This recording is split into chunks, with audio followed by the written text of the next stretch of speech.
time. Ready? Sure. Yeah. Okay, guys. So you're very welcome. Thanks for being here. How are you? Good. Wow. Good. Excellent. All right. So I'm going to tell you today we're going to be looking for a very interesting but kind of hard topic, and it's about the mission of the organizations, and specifically how interpretation has to be aligned with that mission. For that, we asked you to bring as a homework missions of organizations that you would like to work, and they are all around here. And this is the order we're going to be following. We'll be doing a dynamic, and after that, a brainstorm of questions, and then a reflection. Sounds good? Mm-hmm. If you want to go to the bathroom or something, you are more than free to do so. All right. So the first thing I'm going to be doing, and it's going to look kind of awkward. As again, these are the missions you look for, and what is going to happen is very simple. A funny thing. Okay. Now, please come to this way. This is the dynamic is going to be held here.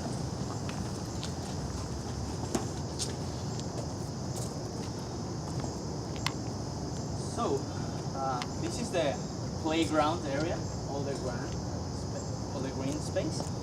And what we're going to be doing is very simple. I'm going to ask you to walk around and then follow for instructions. Sounds good? Alright, so please let's start. Walk around the green area, all around here. Try not to think. Just feel your steps, feel the weight of your body as it goes onto the grass, onto a rock maybe. Do not think about it, just make sure to feel it. Did you ever notice how you do your steps? Have you noticed how is it that you lift one foot and then put it back ground? Have you actually wondered how many times you have done this? How many times you were not aware of yourself while you were walking? And again, just be aware of the present. Try not to think.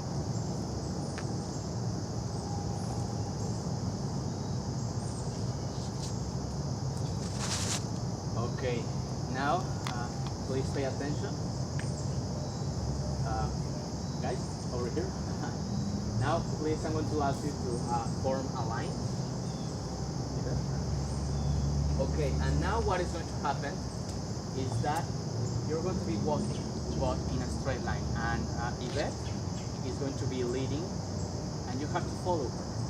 But your steps have to be where the person in front of you put their feet. Sounds good? Okay, Yvette, if you want to start.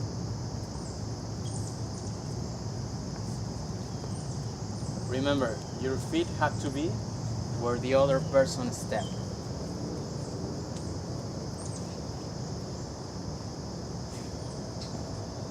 Try not to think, just feel. By the way, did you notice that there are some elevations? Sometimes you are going down, sometimes you are going up. Can you feel if the grass is mushy?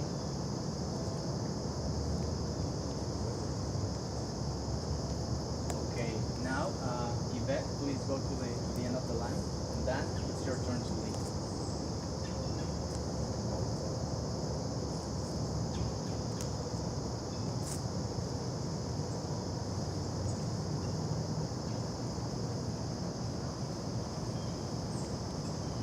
Remember, your feet have to be where the other person's feet were.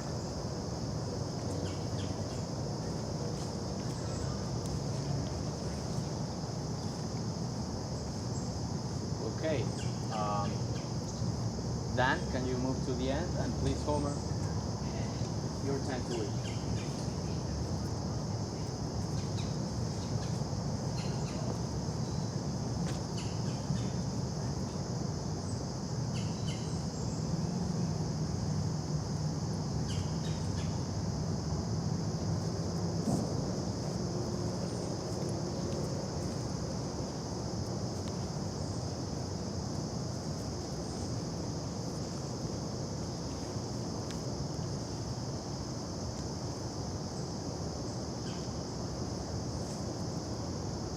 Okay, guys, thank you very much. You can go back to your seat.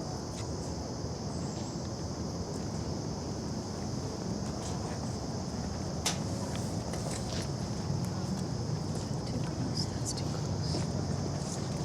Now, I'm going to do a couple of questions.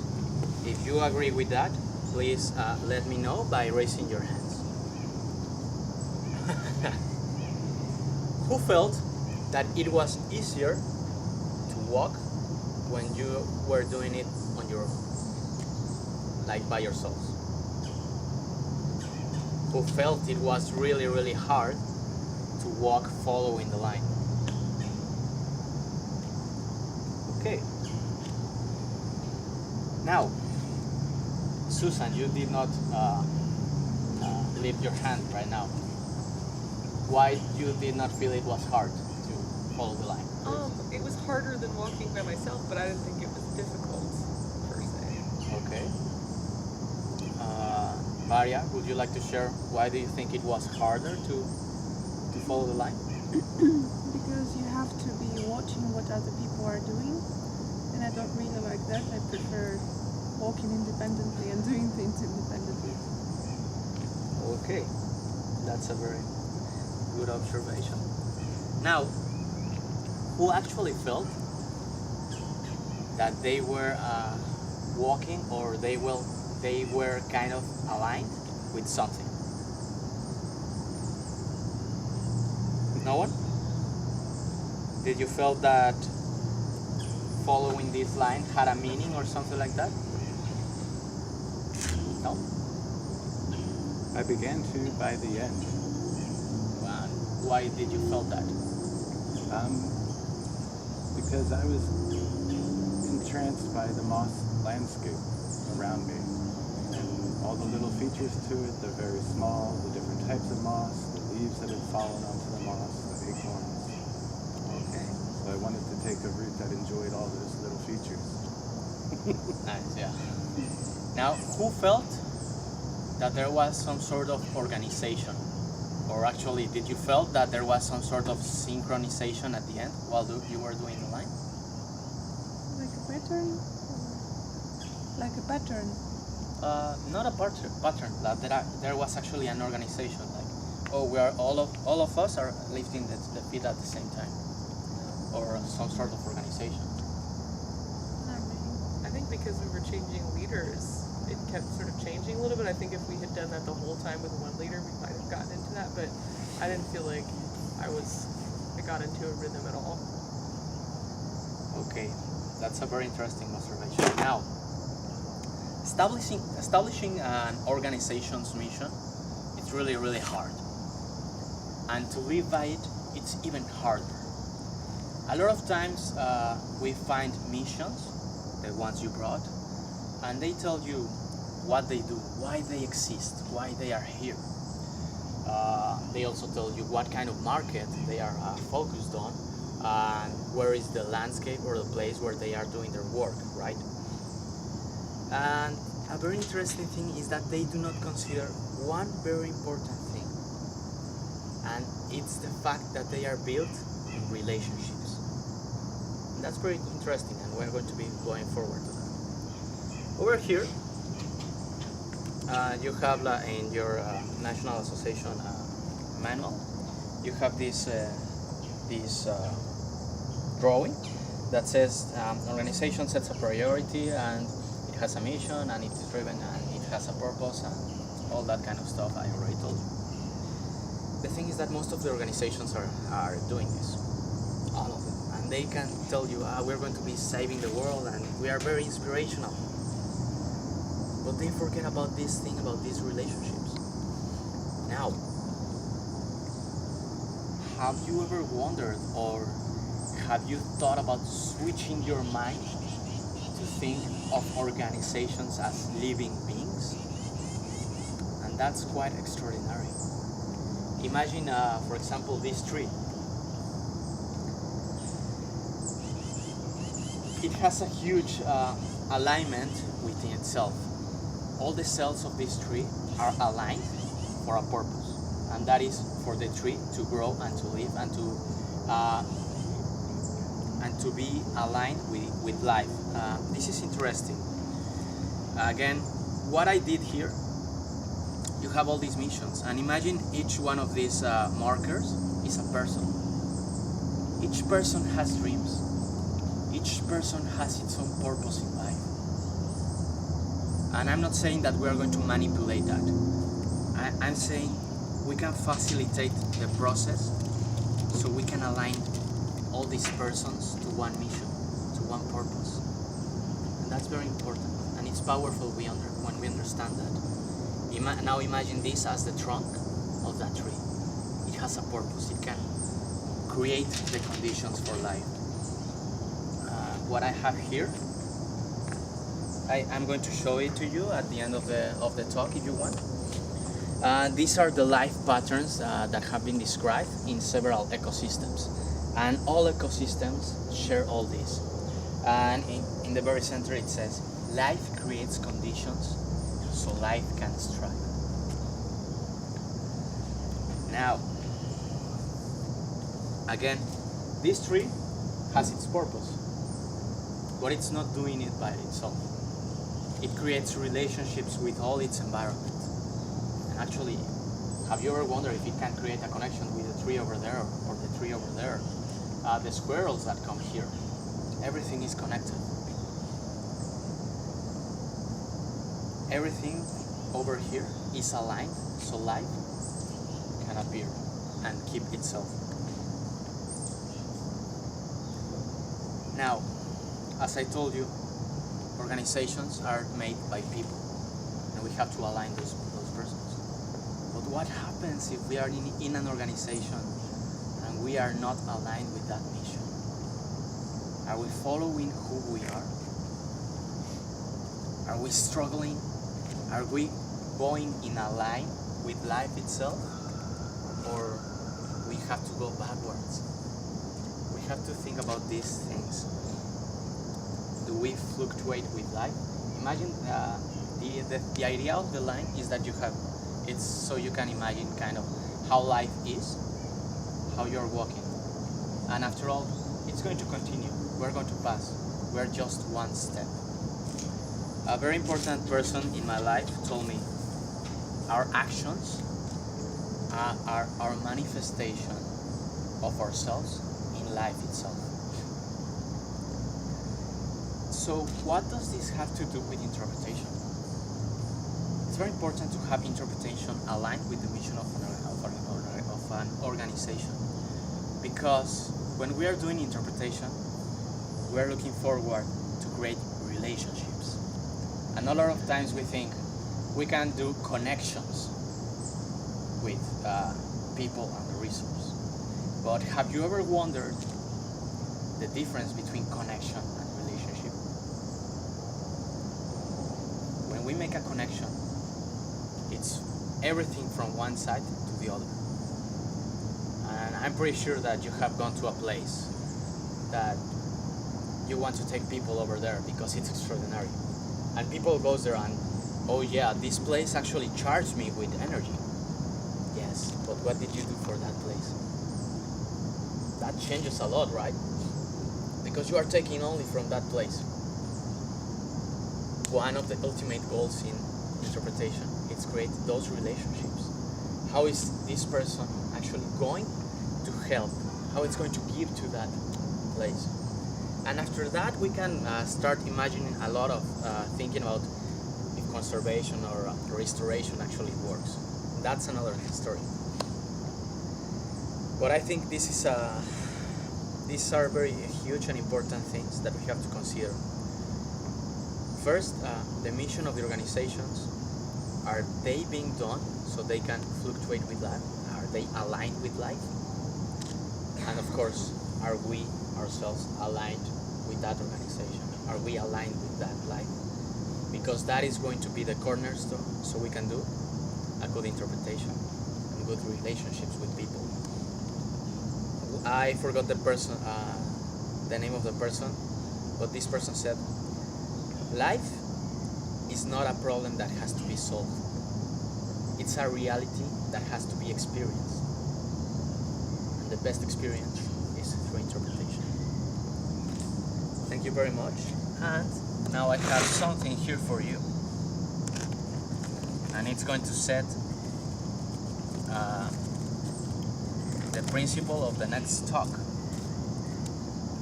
It's a little crane with a flower. One is for you, take it. Imagine that crane is you. And one of the most beautiful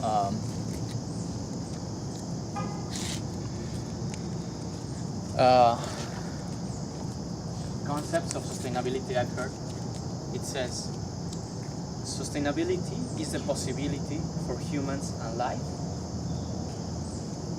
to live on Earth forever. So imagine yourselves as this crane.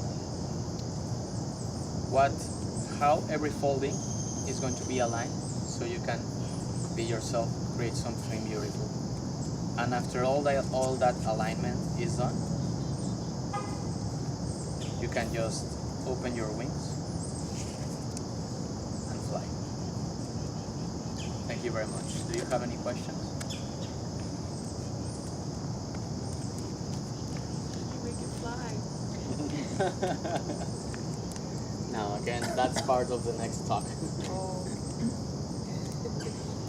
Got a question. Sure. So it seems like something that I was kind of taking away from that activity overall was that when you change leadership, I think based on what you said, Susan, when you change leadership, that can make it difficult for an organization. When you're often changing leadership, it can make it challenging for an organization to stay going in the right direction, taking the same steps, taking the, following that leadership and knowing what that pattern is and kind of getting into that groove. Did anybody else get that? Yeah, again, I think that's why it's very good that she mentioned that. But sometimes life itself has a lot of trouble to go through. For example, imagine all these cornerstones, I don't know how you call this, and still life finds a way to go out. Sometimes we have those little obstacles, Right. But still, Yeah. it's about in interpretation. It's a lot about following a passion, Mm-hmm. and how this passion is going to manifest. It's up to us. Yeah, I think it makes it challenging to follow a new leader, but there's also something to be said for the ability to adapt to having new leaders and still being able to maintain your line and maintain your mission of your organization, because that's so often a reality of some environments. I think that you have changes in leadership or roles. Maybe it's not at the top level necessarily, but those people that are immediately behind you, or maybe you switch from one class to another and there are different people that you are either responsible for or different people that you are leading. So I think that was a great part of the message there. Thank you very much. Which makes me think, I wonder how many of us when we were leading thought about the people that we were leading and took our steps in a way that maybe took into account the way another person's footsteps are. If a person doesn't like the feel of walking on moss, so it's a different way of. Yeah, I was thinking about that too, and I was also thinking about, like, in real nonprofit settings, the best leaders are the ones who sort of listen first before they would sort of jump in. And I've seen both good and bad examples of this, where, a new executive director comes in and is like, I know how to run stuff, and like, you guys have doing it wrong and I got it, versus like trying to adapt to the culture of the place. And so I think that the walking is also a great metaphor for that too, in the sense that, like, for the people who were following before they were leading, they got a sense of what was hard to follow and what was easier to follow in terms of like how you step, and if you're paying better attention to the difficulties that other people might be having, then you can be a better leader when you get to the front. Thank you very much. Well, we're running out of time. That's it.